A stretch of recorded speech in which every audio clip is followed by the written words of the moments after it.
Yo conozco la Federación de Hostelería prácticamente desde mis comienzos en el mundo asociativo, desde hace 12 años, y creo que han defendido desde el principio los intereses del sector de una forma muy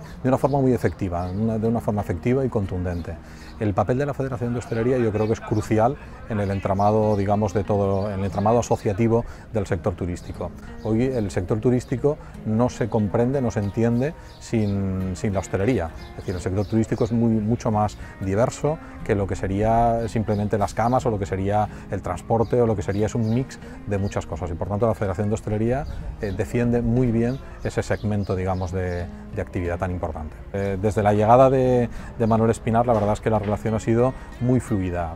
Prácticamente desde su llegada empezamos a hacer ruedas de prensa conjuntas, pero cada vez que hemos tenido un problema nos lo hemos comunicado y nos hemos apoyado mutuamente, y eso ha culminado en agruparnos bajo un mismo paraguas, bajo una misma confederación, en la que por primera vez, y eso no ocurre en la mayor parte de capitales españolas y en la mayor parte de comunidades españolas, está junto la hotelería y la hostelería, además en pie de igualdad, reconociéndonos ambos como interlocutores igual de legítimos, igual de válidos ante el sector turístico. Yo creo que las organizaciones empresariales tienen un componente de lobby, de defensa de los asuntos, sobre todo asuntos legislativos y asuntos de gestión, digamos, ordinaria, imprescindible. Sin una voz unida realmente nadie consigue nada. Es decir, si tú quieres cambiar un decreto, bien sea como ocurrió con la ley del tabaco, bien sea lo que está ocurriendo ahora con el carril bus, como con las terrazas, con el alojamiento ilegal, esto no se puede defender desde un clúster o desde un club de producto o desde la unión de 4 o 5 hoteles que tengan